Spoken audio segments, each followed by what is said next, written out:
जय गंगा मैया, हर हर महादेव। और अभी हमें स्वामी जी के दर्शन हुए हैं जो अपने 4 धाम की यात्रा पे निकले हैं। और गंगोत्री से स्वामी जी आप वापस आ गए? हाँ, गंगोत्री से जी। तो स्वामी जी को केदार नमन। और जो अपने बिल्कुल पैदल मार्ग से चल के और पूरा इन्होंने शिवलिंग, बहुत सारे शिवलिंग धारण किया है और उसके ऊपर बहुत सारे रुद्राक्ष की जो मालाएं हैं। 1,01,000 रुद्राक्ष अभी। 1,01,000 रुद्राक्ष। हाँ। तो स्वामी जी कुछ बताएं, ये आपने क्या धारण किया हुआ है और क्यों धारण ये किया है? शक्ति प्रकट करने के लिए अपने मन से शुद्ध के कारण, अच्छा जी। परस्वार्थ के कारण, जो आशीर्वाद से सबका परस्वार्थ के। जी स्वामी जी।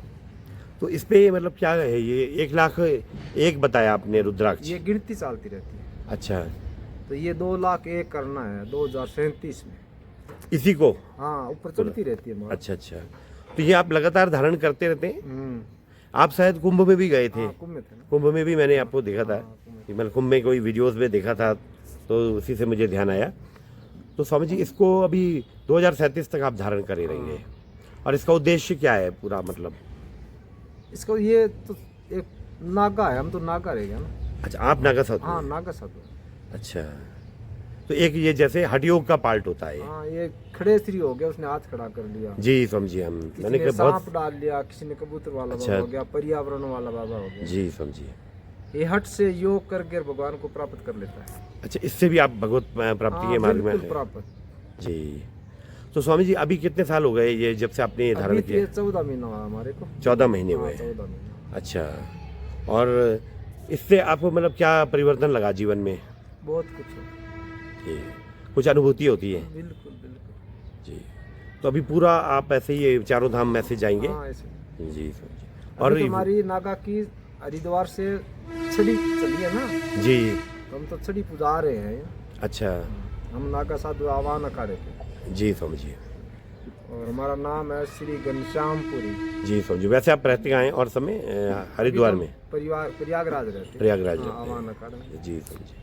तो स्वामी जी कुछ जो आम गृहस्थ लोग हैं, आम जीवन जी रहे हैं, उनको आप क्या मतलब वो करते हैं, क्या सलाह देते हैं, क्या किस तरह से हम उन्हें तो भक्ति कला करनी ये चाहिए? देते हैं कि जो गिरस्त कर रहे हैं जी। वो नियम से गिरस्त को निभाओ। मन के अंदर संतोष और शांति, दो चीज डाल के। जी। संतोष और शांति डालने के लिए एक याद रखनी पड़ेगी, हर चीज याद। जी। याद से दया, और दया से धर्म बढ़ता है। और गिरस्ती को सबसे बड़ा हम तो धन्यवाद दे रहे हैं, जो तो ये गिरस्त भी चला रहे हैं, और कुछ संतों की सेवा भी गिरस्तियों के ताण ही हो रही है।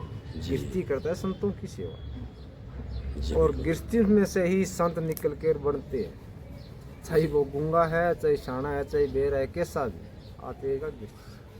गिरस्त का सबसे बड़ा धर्म गिरस्त है। जी। नहीं, बहुत अच्छा ओम स्वामी जी। नमः। और स्वामी जी कुछ और भी कोई आप सत्संग की बातें कहें? जी स्वामी जी। नहीं, आप 3 गुण बता रहे थे गृहस्थ हाँ, जीवन में। शक्ति, गुण और ज्ञान, 3 है जो कि गिरस्त के अंदर है। जी। अच्छा। गुण से दान है वो प्राप्त कर रहे हैं, गुण वगैरह नहीं होते। जी। शक्ति बिना, ये गिरस्त की प्रकृति शक्ति बिना नहीं होती। जी। और ज्ञान बिना आगे का जीवन नहीं निकलता है। जी। बाकी अभी तो क्या है, लोग है ये थोड़ा कुछ कलयुग की धारा के अंदर तर बोल बोल के नीचे आ रहे हैं कि हवा आ गई, समय आ गई। समय नहीं है, हवा नहीं है, वही समय है, वही दिन है। बिल्कुल। बाकी हमारा मन है वो नीचे जा रहे हैं दिनों दिन। जी। सोच का ज्ञान है वो नीचे जा रहे हैं, और धर्म को हम खुद घटा रहे हैं। जी स्वामी जी।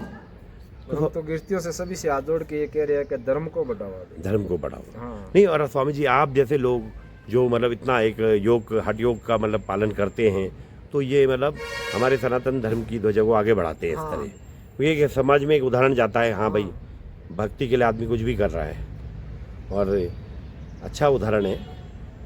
वो अलग अलग है, अपना अपना है, वो दे है। हम जी। तो गिरस्ती से ये कह रहे हैं कि गिरस्त के अंदर 3 चीज का लागू करा हुआ है। और संन्यास के लिए जी।